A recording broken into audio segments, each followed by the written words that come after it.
walked into the room, you didn't say a word, you did nothing special, and yet the air changed. The laughter stopped mid-sentence, glances were exchanged, an invisible tension took over the entire space before you even opened your mouth. That was no coincidence, it wasn't luck. It was the result of something you built within in silence, on the nights when absolutely no one was watching. In this video, I'm going to explain exactly what happened, why it's happening now, and what it means for the rest of your life. Stay until the end, because what I'm about to reveal here will change how you understand your own presence, your masculinity, and the invisible impact you already exert on everyone around you. There's one thing they never taught you in school. No teacher ever mentioned it. No conventional self-help book goes this deep. But every man who has gone through a real, genuine transformation knows exactly what I'm talking about. There is a moment in a man's life when he stops trying and starts being. And it is in that exact moment that everything around him begins to change. Have you lived this? Walked into a place and noticed people reacted to you differently, not to what you said, not to what you wore, but to you, to your simple presence. A woman who barely knows you gets nervous in a way she can't explain.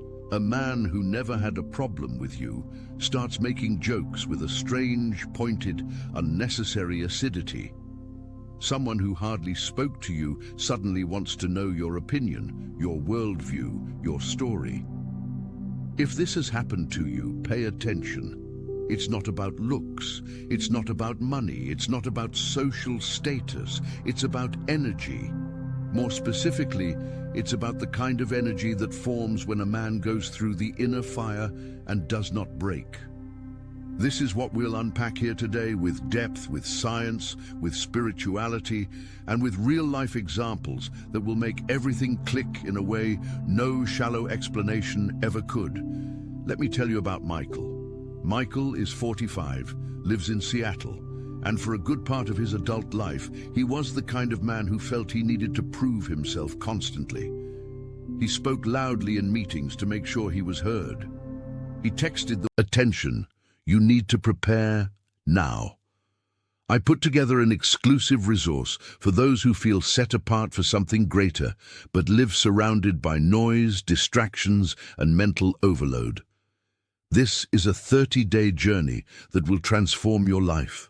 A guided path to armor your mind and prepare for what's coming with daily practices of focus, boundaries, and discipline. Stop negotiating with the noise. Learn to spot distractions before they control you, and strengthen your mind. Also available in an immersive audio version. Over 10 Zuru readers have already transformed their lives through the 30-day journey. Thousands of people have already started this transformation. People like you who are tired of living in the fog. Ordinary people who decided to stop accepting mental chaos. Take advantage of this limited time offer only this month. Access your link just below in the pinned comment.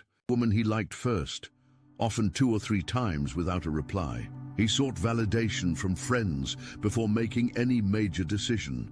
He wasn't a weak man. He was a man who hadn't yet found his center. And that difference between being weak and being off-center is one of the most important distinctions you'll hear today. At 40, life knocked on Michael's door in a way he didn't expect. A painful separation after 12 years of marriage, a business that closed in the same period, and a hypertension diagnosis his doctor attributed directly to accumulated stress. 3 blows at once, and instead of seeking distractions like most men do, Michael did a rare thing. He got quiet with himself. He started waking up at 5 in the morning, not to post on social media, to meditate, to read, to train without taking pictures, to face his own thoughts without running from them. They were difficult months, at times years. He recounts nights when the anxiety was so intense he felt his chest tighten, but he breathed deeply, remained present, and didn't flee to his phone, didn't flee to a drink, didn't flee to anything. And then something happened that he couldn't quite explain to the people around him. the environments around him began to change, not because he changed cities or jobs, but because he changed within. People began to respect him in a different way, more spontaneously, more genuinely, without him asking or manipulating anything. Women who previously barely noticed his presence began to seek him out in subtle ways. Distant friends started calling more often, and some men who were once close began to drift away with a discomfort that took Michael himself a while to fully understand. What happened to Michael isn't unfounded mysticism. It's measurable, it's documented, and it's exactly what might be happening with you right now. Science has a precise name for what occurs when a human being reaches a state of deep internal coherence. Researchers at the HeartMath Institute in the United States discovered that the human heart emits an electromagnetic field that extends 1 to 2 meters around the body. This field is real, detectable with precise measuring equipment, and it changes completely according to the person's emotional and energetic state. When someone is in a state of anxiety, fear, or internal chaos, this field emits an irregular, disconnected, erratic frequency. When the person is in a state of coherence, which is when the heart, brain, and nervous system are synchronized and working in harmony, this field emits an ordered, stable, and extraordinarily powerful frequency. And here's the detail that changes everything. Other people pick up on this field, even without knowing it exists. The human nervous system is literally designed to detect the frequency of other nervous systems. It's an ancestral survival mechanism, far older than language, than culture, than anything you've consciously learned throughout your life. This means that when you walk into a room in a state of genuine internal coherence, calm, centered, self-assured, without needing to shout, the people around you feel it before you open your mouth. It's not an illusion. It's biology, it's physics, it's real and measurable. The vast majority of men in America have never reached this state because they've never stopped to work on their own interior with the same seriousness with which they worked on their career, their body, or any other external thing. They trained the shell, you trained the core, and that is what is showing up now in every room you enter, in every conversation you have, in every silence you inhabit. Now, I need you to understand something fundamental, because without this understanding, you could completely misinterpret what's happening around you. When you reach this level of internal coherence, when you become a man who carries authority without needing to demonstrate it, who possesses calm without being apathetic, who radiates presence without needing attention, the reactions of people around you split into 2 very distinct groups. And understanding this division will save you a lot of confusion and a lot of unnecessary judgment about people and situations. The first group draws near. These are the people whose spirits recognize something true in you. Women who feel, before any rational explanation, that you are different. Not different in the performative sense of being the most interesting man in the room, but different in the sense of being real in an age when almost everything is empty performance. Friends who seek your company because it calms them in a way they themselves cannot name. People who ask your opinion because they genuinely trust your judgment, not because you promoted yourself as an expert in anything. The second group flees or attacks. And this is where things get truly revealing. Men who are still trapped in their own insecurities, who still need noise to exist, who still depend on external validation to feel secure.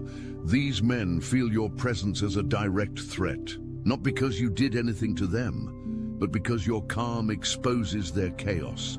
Your security reveals their insecurity. Your authenticity dismantles the masks they've used to survive socially for years.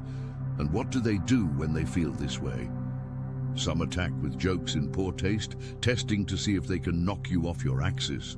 Others avoid you without explanation, gradually disappearing. Others try to compete in subtle ways you've already learned to recognize. They talk too fast, laugh too loud, try to fill the vacuum your silence creates, because that vacuum discomforts them in a way they don't know how to name. You didn't defeat them, You didn't even try, but they felt defeated by the simple existence of your authenticity. You didn't pursue them, but they fled. You didn't challenge them, but they felt challenged. Your aura became the courtroom, and their own insecurities pronounced the verdict before you even said a word. This isn't common envy. It's a silent, existential shock. It's the brutal confrontation with a truth they are not yet ready to face. That change is possible, that transformation is real, and that the life they are leading is a choice, not a sentence. Your presence forces them to confront the lies they've told themselves for years. And that, for many people, is more terrifying than any physical threat they've ever faced. But now, I need to talk about something that is rarely said in this kind of conversation, and that is absolutely necessary for you to understand what is behind all of this. How many internal battles have you fought that no one ever knew about? How many nights did you face your own demons in silence, without an audience, without a witness, without any applause at the end? How many times did temptation knock hard, whatever that is in your life, and you took a deep breath, stood your ground, and did not yield? These invisible battles are exactly what is showing up in your presence today. What people feel in you is not a character you built to impress.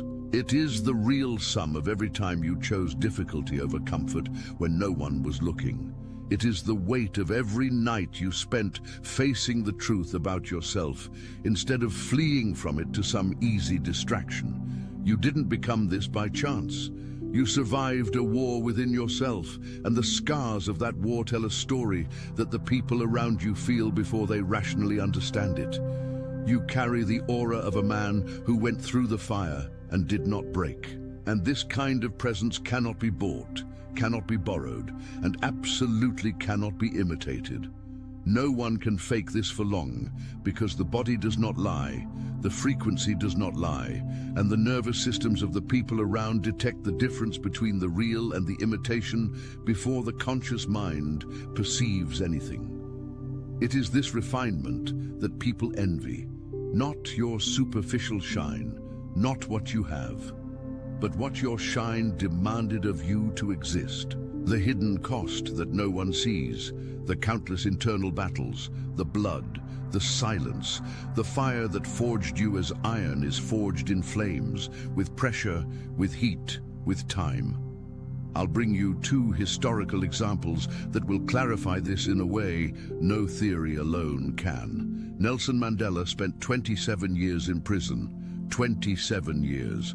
And when he came out, the world expected to find a destroyed man, consumed by hatred, broken by the bitterness of all he had lost. What they found was a man of a serenity that deeply disturbed even his most declared enemies, a calm that could not be denied, an authority that needed no fiery speech, no raised fist, no declaration of war. When Mandela walked into a room, presidents adjusted in their chairs. World leaders chose their words more carefully. Experienced journalists who had brought down governments were at a loss for what to ask, and he did absolutely nothing to provoke this. He was simply who he had become during those 27 years of forced silence, obligatory reflection, of inner forging that was not chosen but was leveraged to the maximum. Mandela didn't leave prison with refined leadership techniques. He left full of himself, whole, coherent, and that wholeness is what made him unforgettable and irresistible as a presence.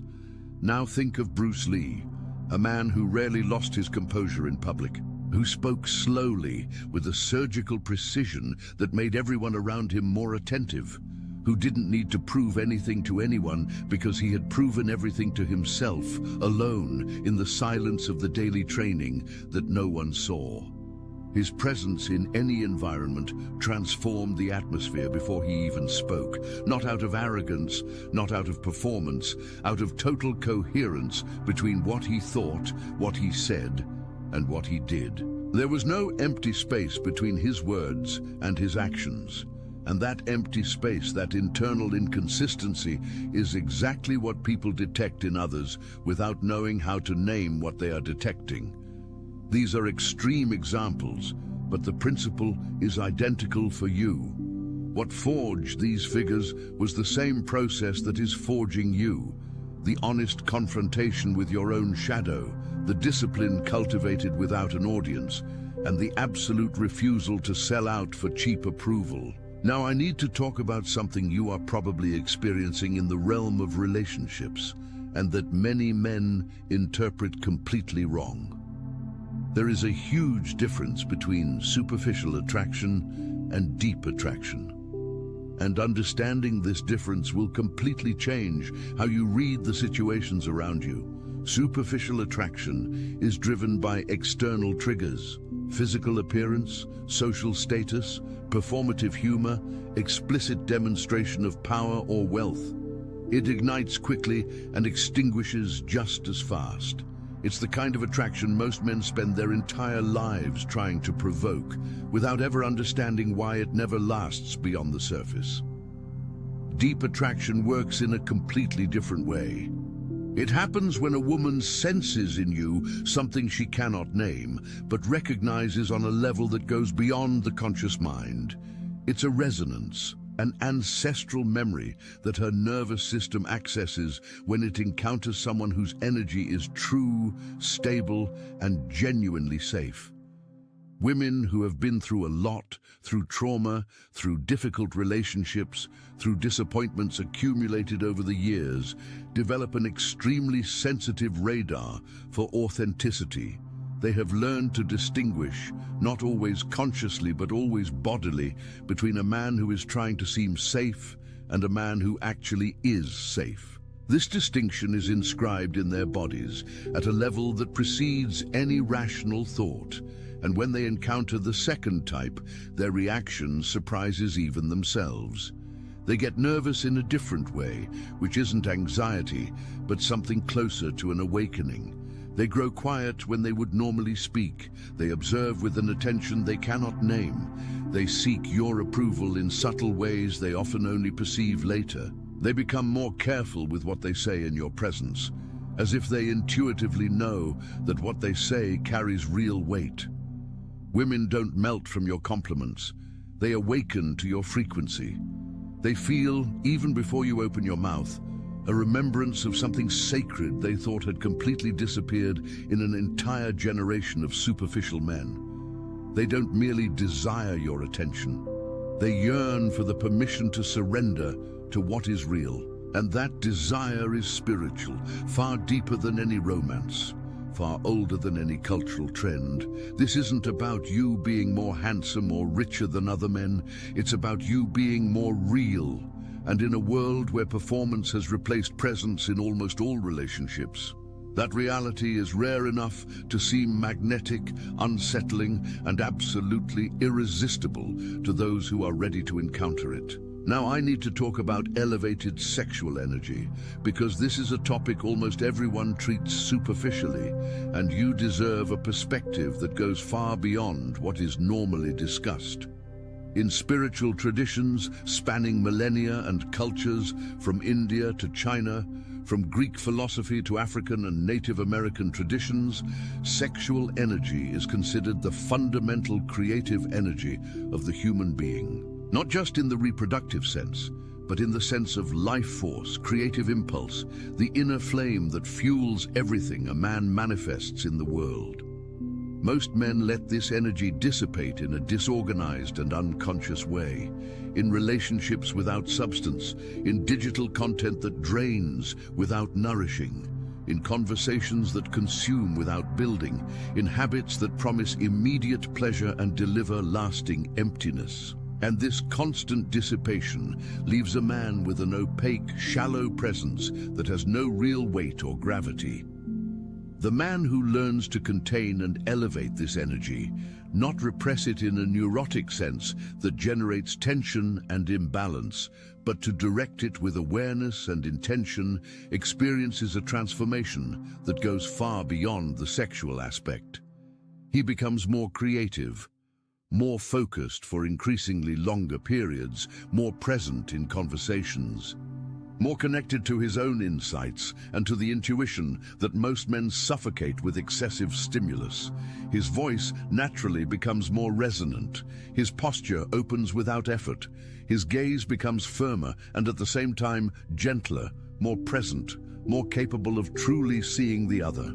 The theory of sublimation, developed by Freud and expanded deeply by Carl Jung, points exactly to this phenomenon. Sexual energy, when consciously directed toward creative or spiritual purposes, becomes one of the most powerful sources of fulfillment and human presence that exist.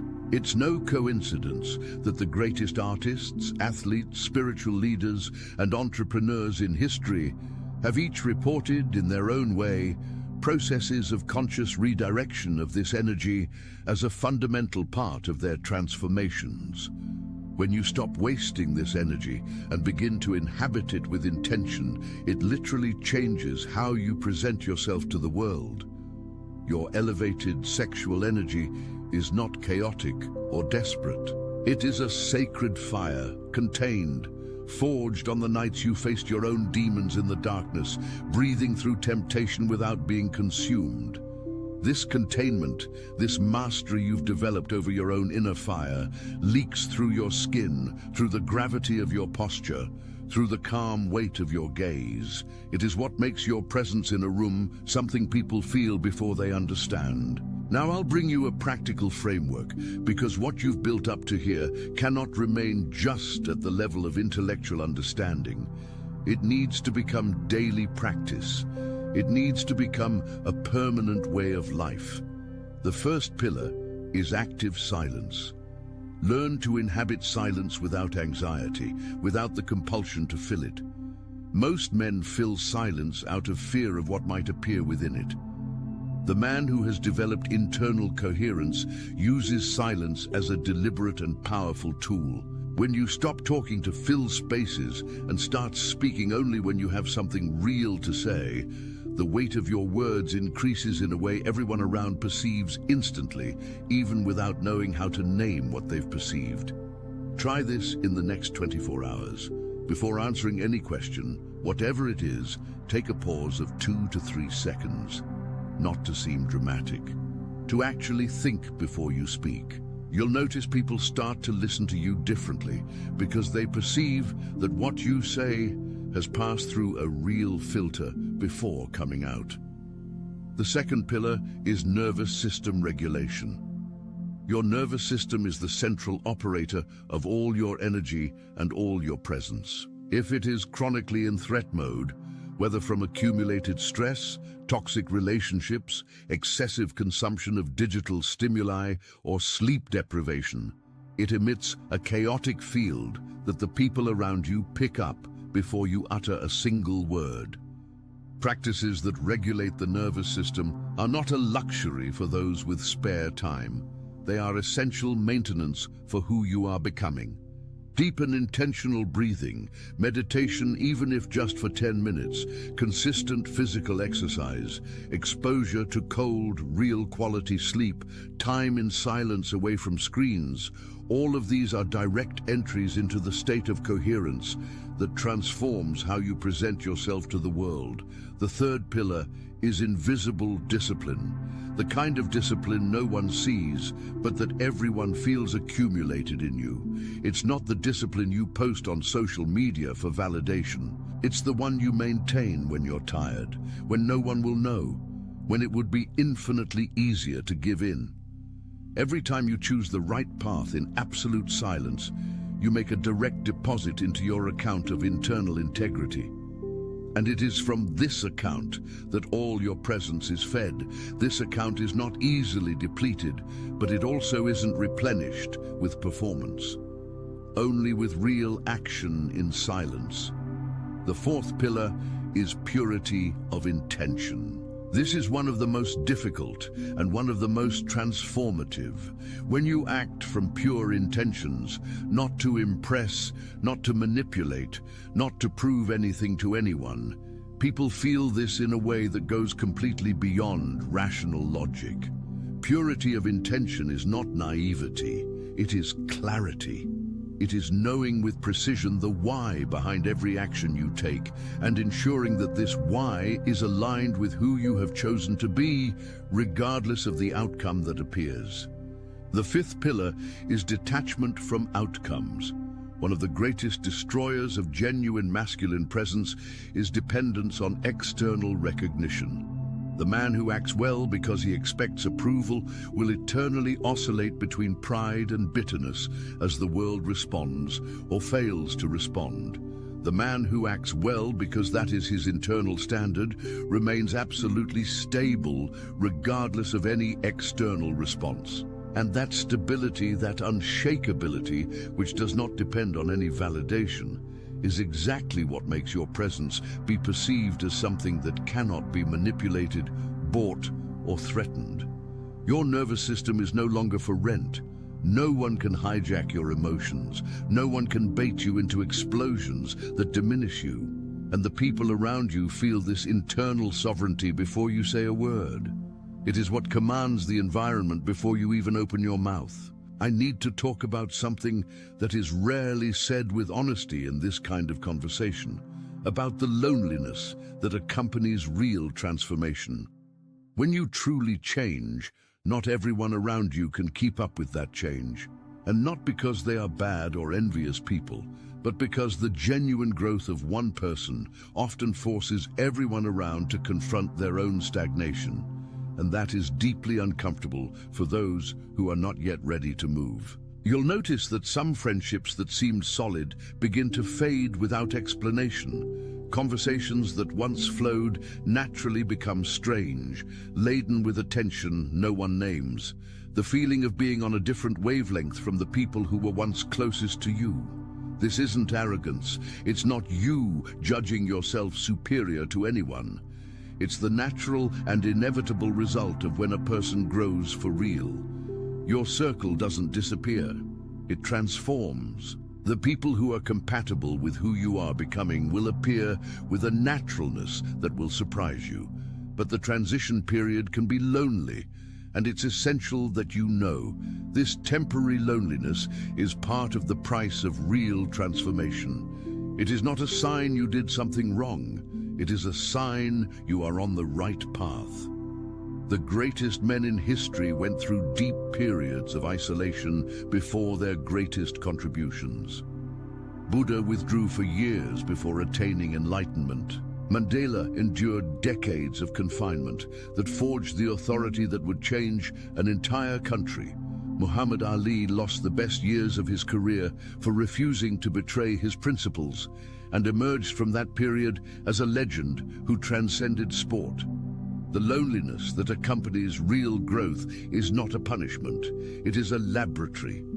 It is the space where the true man is forged without external interference, without noise, without the pressure of an audience. Now I need to ask you a direct question that I want you to carry with you long after this video. Are you using what you've developed to build something real, or are you using it to collect reactions? Because this is the most important fork in the road for the man who is genuinely growing. The first path leads to a life of increasing substance, of ever deeper and more nourishing relationships, of impact that expands with time and outlives the ego. The second path leads to a cycle of inflated ego and progressive emptiness that silently corrodes exactly what you worked so hard to build. The man who has developed real presence does not need an audience to feel real. He does not need the looks to confirm he is magnetic. He does not need the reactions to know the transformation happened. He knows within. And it is precisely this internal knowing, this certainty that does not depend on any external confirmation, that frees him from any form of begging for validation. You stopped begging to be seen, and it is precisely that refusal to beg that has made you visible to all. You don't fight for dominion, you embody it. And that difference between fighting for dominion and attention, you need to prepare now. I put together an exclusive resource for those who feel set apart for something greater, but live surrounded by noise, distractions, and mental overload. This is a 30-day journey that will transform your life. A guided path to armor your mind and prepare for what's coming with daily practices of focus, boundaries, and discipline. Stop negotiating with the noise. Learn to spot distractions before they control you, and strengthen your mind. Also available in an immersive audio version. Over 10 Zuru readers have already transformed their lives through the 30-day journey. Thousands of people have already started this transformation. People like you who are tired of living in the fog. Ordinary people who decided to stop accepting mental chaos. Take advantage of this limited time offer only this month. Access your link just below in the pinned comment.